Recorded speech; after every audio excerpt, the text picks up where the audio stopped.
Good morning, everybody. If we can find our seats, we're going to get started. I'd like to call this meeting of the Housing Committee to order. Welcome back, everybody. It's been a while. I know we did work a little bit overtime compared to other committees last year, but we're back together, and I think this year we're going to be a little less controversial and try to get together on a couple of issues, try to have a good rapport. I'm going to make sure that, at least on this side, we are doing things to make sure that we are having, comprehensive and bipartisan conversation. I don't want any of us to sit here and talk about the merits of each other, right? On either side, I don't want us to talk about the merits of what we think people's character are based on their answers. We're going to talk about a couple of bills. There's going to be some stuff that I like that maybe this side of the aisle doesn't. There's going to be some stuff that I don't like, but I still think we should discuss because your communities are important. They sent you here for a reason. And I'm going to start every meeting that I can this year by saying that today is a good day to have a good day. And with that, if any of my co-chair has any remarks. Yes, thank you, Chair Felipe. I'm here, ready to work. We need to build more housing. Let's pass some good legislation that puts a little urgency into the moment, and let's get people housed. And we will fight, but that'll be in like April. Any remarks from our ranking members? Representative Scott.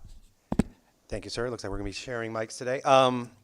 Yeah, no, I'm excited to be back, believe it or not. I mean, it doesn't seem like we were that far away. November doesn't seem that long ago.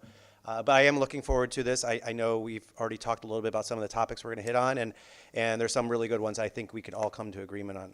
So let's hopefully focus on the positive and focus on those. And of course, there'll be some that we might not be 100% aligned on that we'll have more discussions on.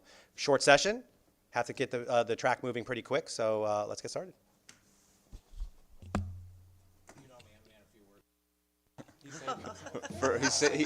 Senator Sampson is saving his words. So we'll move on to concepts to be raised.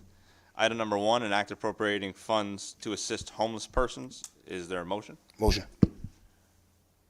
Is there a second? Moved and seconded. Any discussion? Representative Scott. For each of these, if you may, I know we don't have wording, for this. This is just a concept. If you can just give the rough idea, because some of these are from past years too. So if you just give a quick little synopsis of it, it would be helpful. And then I have probably have a couple questions. This concept in particular is something that we've done in this committee for a long time, definitely since I've been here as House Chair. And it's just to send a message to our folks in appropriations. I know we're going to have those separate conversations, those of us who are on appropriations, about making sure that we are providing for the needs of our homeless population. We've done $50 million in previous years. We've done $30 million. And usually when it comes out of this committee, it comes out bipartisan. It comes out that this entire committee is committed to helping these folks. So we're hoping to raise that concept again, hoping that when we craft this, whatever language that would be in there, aside from the dollars, will be done on a bipartisan basis and to help those folks who are struggling. So that's what I got for this one, Representative Scott. Thank you for that. I appreciate that. And yes, we have bipartisanly passed money out, and then we have to have that fight with appropriations to kind of squeeze the rock and try to get as many dollars out of it as possible.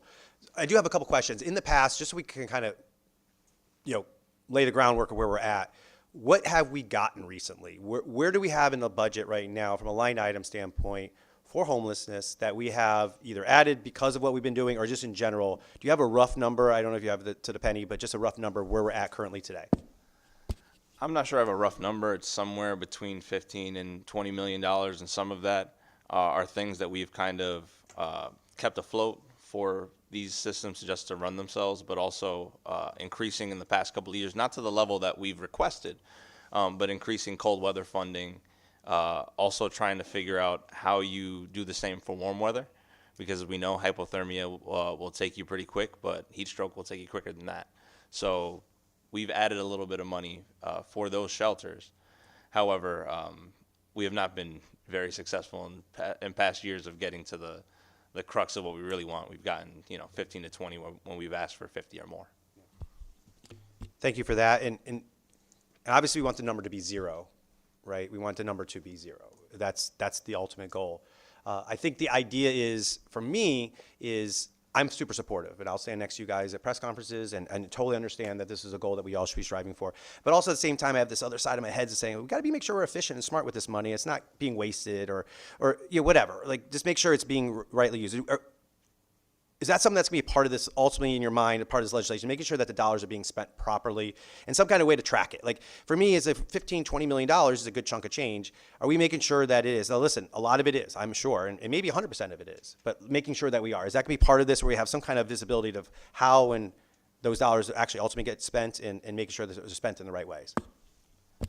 The answer to that is yes. I think it's important for us to realize that over the last few years, let's say the last 5 to 10, we got to a really good place about 10 years ago when it came to homelessness in this state.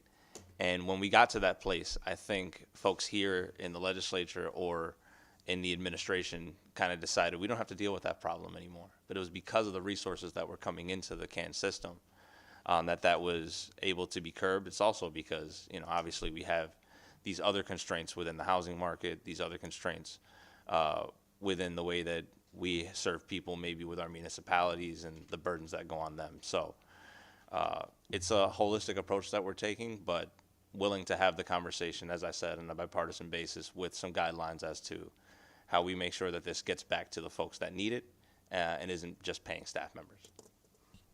Representative Scott. Thank you. That's it. One final question is, do we know what the latest number is, homeless? Like, I know they do it, I think in January they do a head count usually. Do we know what that latest number is? I do not have it off the top of my head. I know there's a press conference at some point tomorrow. But I would say, as the good representative just said off mic, it's around 7,000 or 8,000 folks that we're seeing. Any other questions, comments, discussions? Senator Sampson. Good morning there, Mr. Chairman. Just a couple things. I wanted to make sure that we stated for the record right from the outset that today we're voting on concepts, and an up or down vote is really just a conversation about whether we're going to have a conversation. It's not really a indication of how any individual member is going to vote on the final bill product. I actually really don't like this process. I think it's kind of silly to vote on concepts since you can't really vote yes or no on a concept until you know what it is. But this is the way we do things. And so I just want to make sure that was on the record. I appreciate my colleague asking the questions he did. Those are more or less the same questions. I'm certainly going to support this item number 1 out of committee today as a concept, but I will just state for the record that I'm going to need to see that this money is actually going to go to individuals, not just for a bunch of entities, for their management and everything else. I want to see the money actually get to the final destination. That's what's important to me in the final product of the bill, and I just wanted to make sure that was clear from the outset. Thank you, Mr. Chairman. Thank you, Senator Sampson. Any other questions, comments, discussions? Any opposition to a voice vote? That being said, all those in favor signify by saying aye. Aye. All those opposed, nay. The ayes have it. Item number 1 is adopted. Item number 2, raise an act concerning the reporting of identifying information of non-resident landlords. Is there a motion? So moved. Second. Moved and seconded. Any discussion? Sure. So, an act concerning the reporting of identifying information of non-resident landlords is something that we've had a few times. The concept of this, right, what we're trying to get to before we get language in a bill, before we start talking about the ins and outs of what it says or what's been given to us by advocates, is you have certain situations. I'll take situations like in the city of Bridgeport, we had a fire on Pembroke Street a couple of weeks ago. And when that fire happened, the landlord that owned that property does not live in the state. The information that the person that pays this landlord has, they don't have a clear phone number. They have an email. That email is like an info at Cross Sound LLC. This is just, and from my perspective, I'm not sure what the advocates want, but this is the way I see it. We need to get to the point where we are getting to an actual person in these situations. We're not putting more of a strain on folks who may have a landlord that lives pretty far away from them, may not inspect their apartment as much, may not be around as much. But this is not trying to get down to where you can look people up and find their addresses, right? Not track down your landlord, but be able to have a conversation, be able to communicate fairly, and also for our fire marshals, our police departments, anybody who needs to get in contact with these folks, to be able to get in contact with them. Any questions, comments? Representative Scott. Yeah, the first question I have is in the definition of the title is a non-resident. Can you describe what a non-resident, because non-resident can be a couple different things. Number one, it could be a non-resident of someone who lives in the state of Connecticut and out of state, or someone non-resident who doesn't actually live in the building, right? Or whatever the property that we're talking about, because you might have apartment 100 or it might be a duplex, but you don't live in one of those, one of the duplexes, so just, can you clarify what a non-resident in this term is? A non-resident landlord is any landlord that does not live in the, I think it's building actually, because it's not dwelling unit, because it's, if you have a 3-family and you live in the first floor, you're a resident landlord, you live on the same plot. However, if you live next door, you're still a non-resident landlord because you don't live in that property. Rep. Scott. Okay, that makes a little bit more sense. So one of the questions I'll ask, and we'll get into this probably as we get further, I'll be supportive of this as of now, is the purpose of it. So I have something up on my screen right now that maybe only Chair Felipe could see, but this is something that has been already done. I believe a lot of this information that we're asking for, that you described, has been done as a Public Act 25-44 that we did last year. So there's a lot of information, the name of the landlord, the point of the contact. I guess my question would be is, besides this form, and I know this, I'm just have this on my screen right now, that has to be done by everyone who has a lease. This has to be owed to the person who's renting or leasing from the landlord. Is what are we trying to accomplish besides this? If this is the information we're trying to get, or is there something above and beyond that? Because they're asked for the name, the phone numbers, the point of contact for the property manager, all that kind of stuff's already asked for here. What beyond that are we looking for? Specifically, in my view, I think something that we're looking for is, even though we required a point of contact, sometimes that point of contact, as I said, could be as simple as info at whatever your LLC is, and maybe that's managed by somebody, and God forbid they're out of office for 2 weeks. They aren't able to see it. It's just to get to a more direct way to get to these folks, especially if you're in a situation like a house fire like we've had in other places. Any other questions, comments? Senator Sampson. Thank you, Mr. Chairman. I'm just curious what the ultimate goal is here. I mean, since we passed this legislation last year and we are actually grabbing the point of contact for individual landlords, there's a corporate structure in many of these situations. Sometimes they're just small LLCs. Sometimes it's a major out-of-state, company. Might even be a publicly traded company. So this is what I'm a little curious about. We have corporations in almost every industry, and that they exist for the purpose of protecting the liability of the individual owners, but the commercial entity is responsible. And in the case of a lot of significant properties, we've got the situation in Middletown going on, which seems like a tragedy, certainly, and a failure on a lot of levels. But there's a management company involved, and the management company can be contacted. I don't know the reason why we would want to go beyond that point of contact. I'm trying to find out where you're hoping to get to. Are you trying to break through the corporate veil of liability protection, or are you simply just looking for a requirement that every property owner is available in some way, whether it's them individually or it's their representative? I would say the latter, to make sure that they're available in some way, especially when it comes to these emergency situations where people try to get in contact with folks, and it might take a little bit longer for that contact to be made through that corporate structure. Understood. I appreciate that answer, and I'll support the concept today, but I'm just glad we had this conversation because I think it might help give us some guidance of how we want to create such a statute that really goes to what we're after, which is not to pierce the corporate veil or to make individual people liable for the commercial entity that they're a part of, but rather to make sure that there is a true contact that can be reached in times of emergency or when there is a dispute. Excellent. Thank you. Thank you, Senator. Any other questions, comments? discussion? Representative Corpus, nice to see you. You too. I just had a question, an information question. Can town clerks and local municipalities, can they and do they collect this information right now in addition to the form that Rep. Scott identified that the state has? Yes, for many of them, yes, they do. Okay. And this would be, this would establish that they have to do that now Yes. at a state level. Thank you, Mr. Chair. And I will just clarify for those that may see this as kind of a seed to maybe some sort of registry of some sort.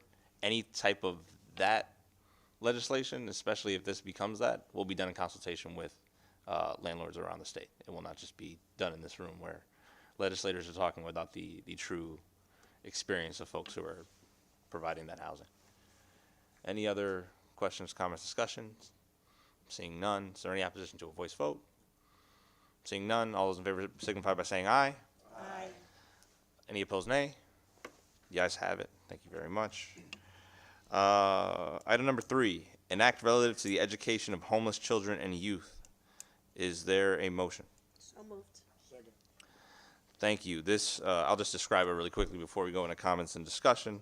This is to codify a federal statute called McKinney-Vento. What that does is allows children who may be attending a certain school and become homeless, regardless of where they are homeless, they are still allowed to attend that school. We're just a little fearful that maybe there's been some talk around the federal government that might be done away with, and we just want to codify that here in the state law, protected in the state of Connecticut. And that's the purpose of this particular concept. Any questions, comments, discussion? Representative Scott. Just one quick one is, I'm supportive of this. This is something that if you look back in the history, which I did because I wasn't familiar with this. This is from President Reagan's time period, right?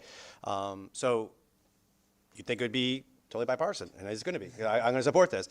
What I do afraid of is if we're going to spend a lot of time in especially a short session, in general, and I don't know what's going on in other committees, spending time codifying federal law it's sucking time away from things that are better because we're worried about something that might happen is something that a little annoys me because we have a lot of work to be done in doing that. So I'm going to be supporting this today, and I'll probably be supporting this all the way through the process. I just hope that's not the norm across this building where we're doing that when things aren't actually threatened. They're threatened, but not necessarily actually happening. Like that's what I hope we get to. But I understand, the situation we're in right now.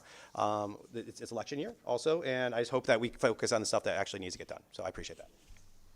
Understood. Any other questions, comments, discussions? Any opposition to a voice vote? All those in favor signify by saying aye. Aye. Any opposed, nay? You guys have it. Item number 4, an act concerning rental assistance program home inspections. Is there a motion? Oh, second. Moved and seconded. I will once again give a quick summary. What this is just a concept to figure out if we can do it a little bit differently when it comes to RAP than they do it with Section 8 in terms of inspection. Sometimes there will be some very small things that come up in an inspection. Let's say you don't have the right, or you don't have a handle or a knob on a drawer. You might have a burner on a stove that isn't working, and maybe the landlord is happy to get it fixed for you, but they didn't have it fixed for inspection. These things will stop somebody from being able to provide adequate RAP housing to folks, even though there's just a small problem with the inspection, and it puts people back.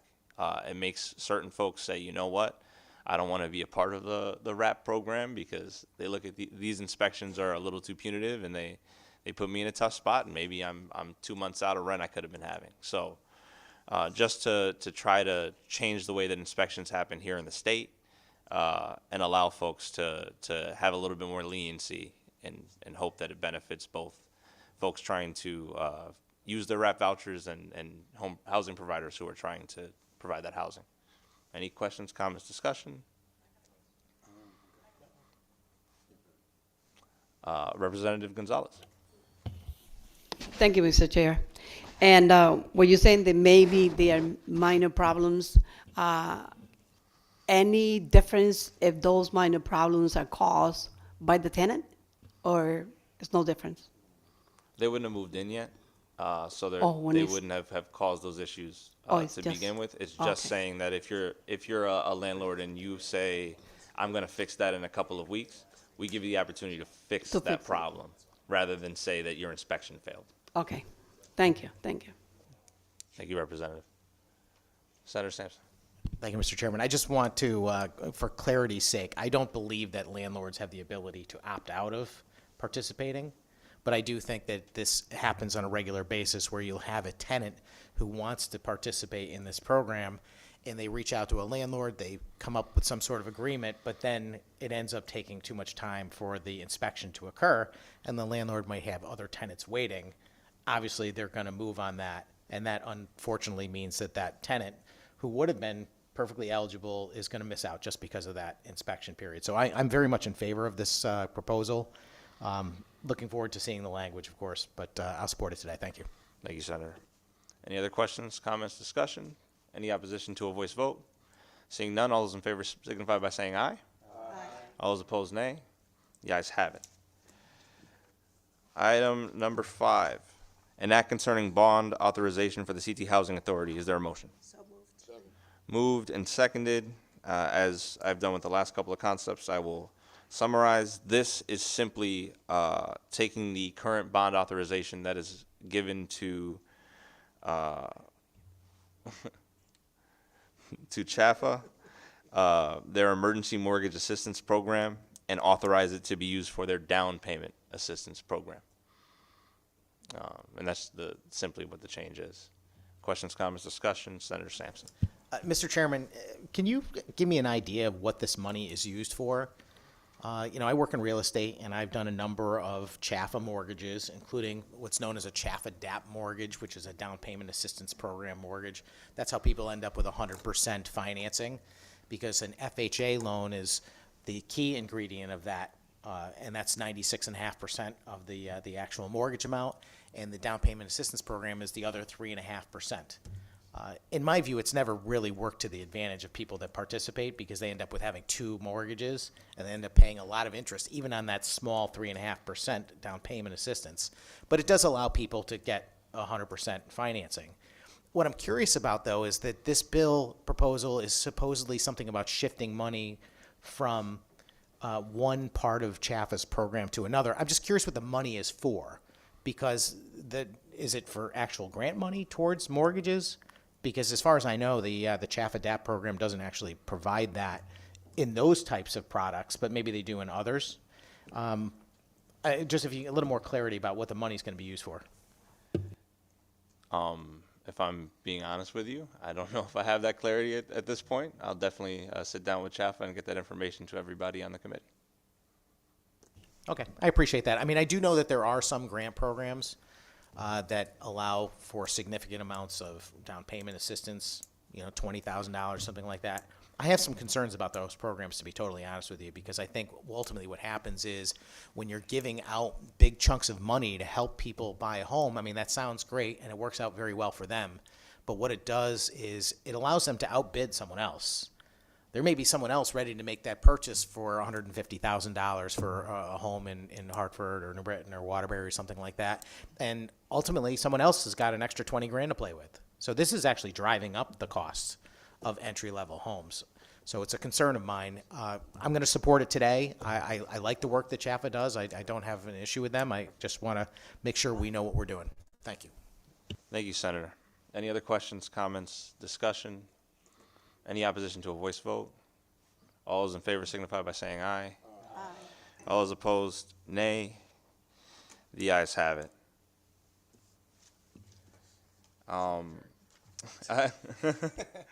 You might get your wish, Senator. I will say we're going to hold item number 6. I am definitely not opposed to item number 6, but I know that our House Republicans have a caucus they need to get to at 11:30, and we're going to respect that. Given that they kind of threw a session day on us today, as House members. So, motion to adjourn? So moved.